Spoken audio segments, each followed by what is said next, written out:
November 8, 1942. North Africa. The pre-dawn air hung thick with dust and diesel fumes as the first rays of sunlight broke across the Moroccan coastline near Fadala. German observers positioned in hastily reinforced defensive positions could hear the distant rumble, a sound like thunder rolling across the Mediterranean, growing louder with each passing moment. They had been told the Americans were untested, soft, a nation of factory workers and farmers playing at war.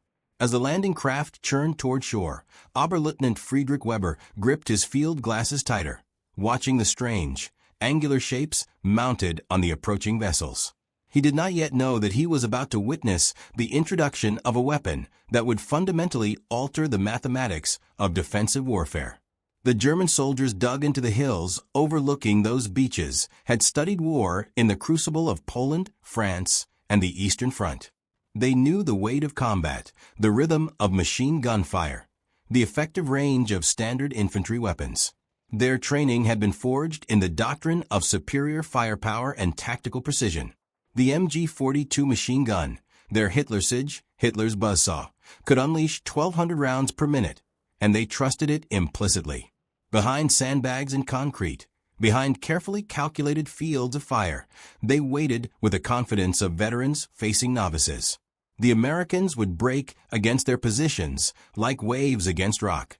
This was the gospel preached by their officers, the faith that sustained them as the landing craft doors dropped open and the first GIs splashed into the surf. But the Americans brought something their intelligence reports had failed to adequately describe, something that existed in their technical manuals as mere specifications: the Browning M 2.50 caliber heavy machine gun. John Moses Browning had designed it in 1918, but it had evolved into something more than a weapon. It was American industrial philosophy made manifest, over-engineered, overpowered, and produced in quantities that defied European sensibilities. Each round weighed nearly 4 ounces. The bullet itself was half an inch in diameter, traveling at nearly 3,000 feet per second. The kinetic energy of a single round exceeded that of most anti-tank rifles from the previous war. The German defenders opened fire first, their MG-42s chattering their distinctive sound across the beach.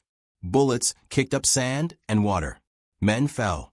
But then the American 50 calibers answered, and the mathematics of warfare fundamentally changed in that moment. The sound was different, deeper, slower, more deliberate. Not the frantic buzz of the MG-42, but a measured, devastating rhythm. Boom, boom, boom, boom.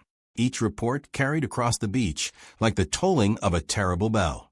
What happened next shattered doctrine and morale simultaneously. The sandbags that German soldiers crouched behind simply disintegrated. The .50 caliber rounds didn't ricochet or embed. They punched through. Sandbags burst in clouds of sand and fabric. Wooden beams splintered into fragments. Stone walls that had stood for decades cracked and crumbled. Lieutenant Hans Becker, positioned in what he believed was a secure stone structure overlooking the beach, watched in paralyzed horror as rounds began chewing through the 2-foot-thick wall beside him. Each impact sent chips of stone and cement spraying across the interior. The third round penetrated completely, the bullet passing through both walls of his position before burying itself in the hillside beyond.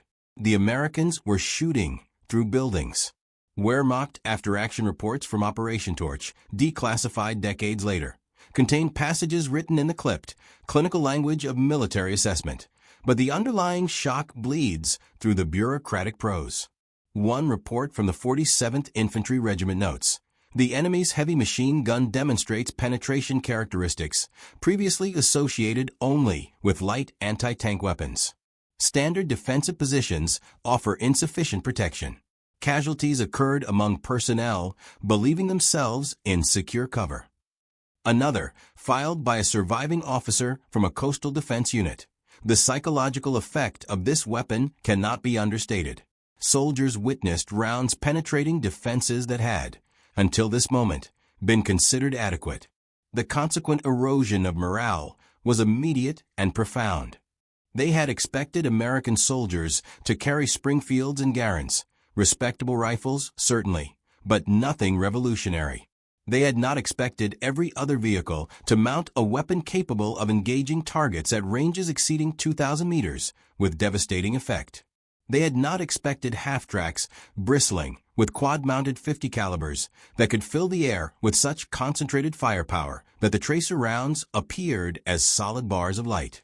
They had not expected the doctrine of overwhelming material superiority translated into such visceral, immediate violence. Private Wilhelm Hoffman, whose diary was recovered after the Tunisia campaign, wrote an entry dated December 1942. "We were told the Americans could not fight. We were told their equipment was inferior. Today, I watched their machine guns fire through our defensive wall for 20 minutes without pause. They did not need to conserve ammunition. They did not need to choose targets carefully. They simply destroyed everything. The wall no longer exists. Neither do 8 men from my company who sheltered behind it. We pulled back not because we were outflanked or outmaneuvered, but because there was nothing left to hide behind. How do you fight an enemy who can afford to destroy the very landscape?" The 50 caliber became more than a weapon in the expanding catalog of American arms.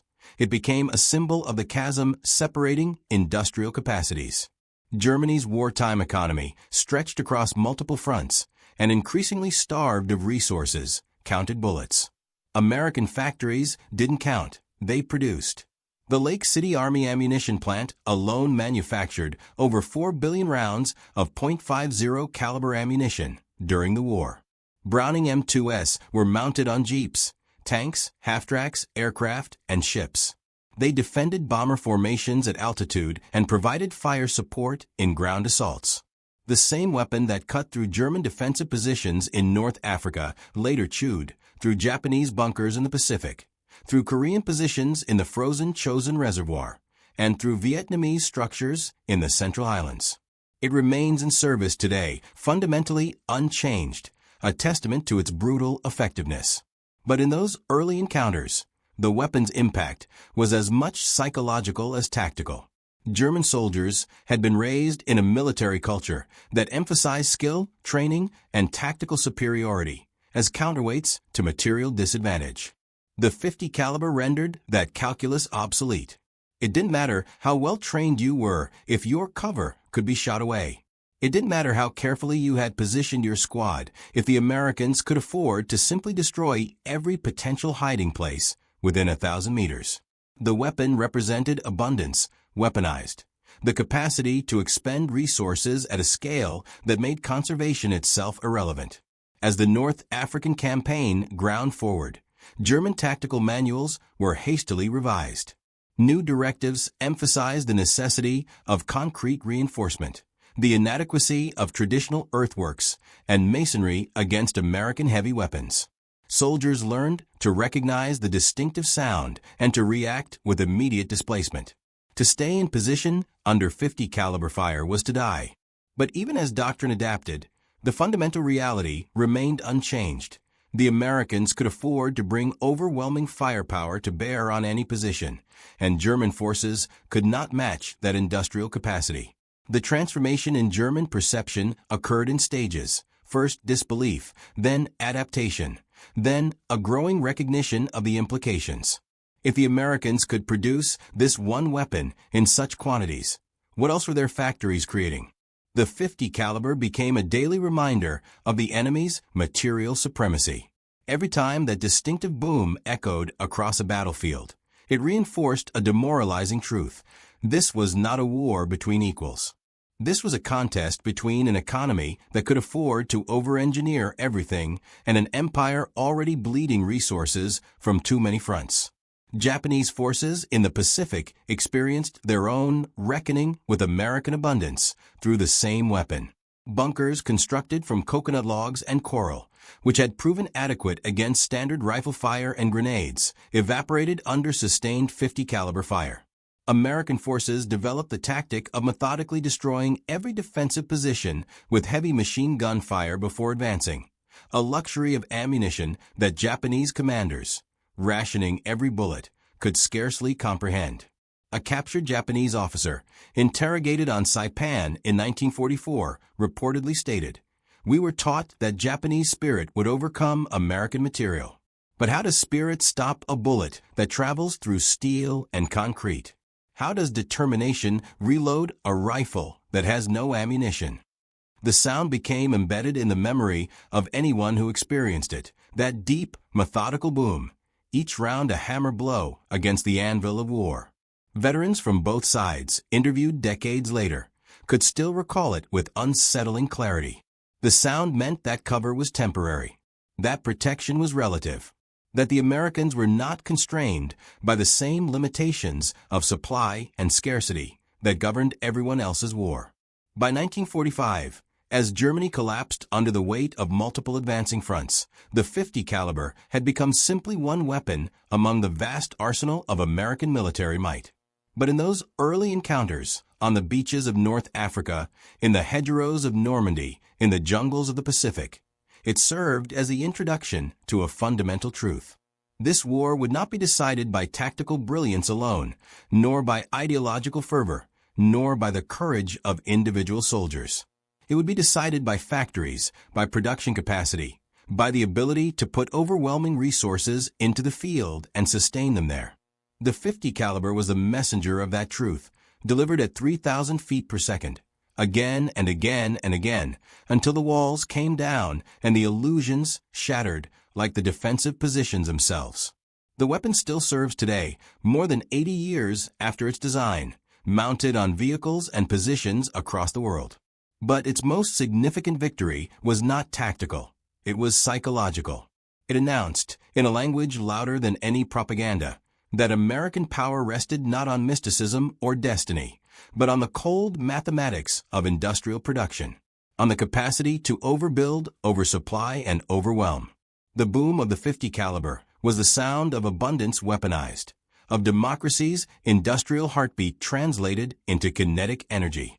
It was the sound of walls coming down, of illusions shattering, of the future arriving at the speed of a half-inch bullet.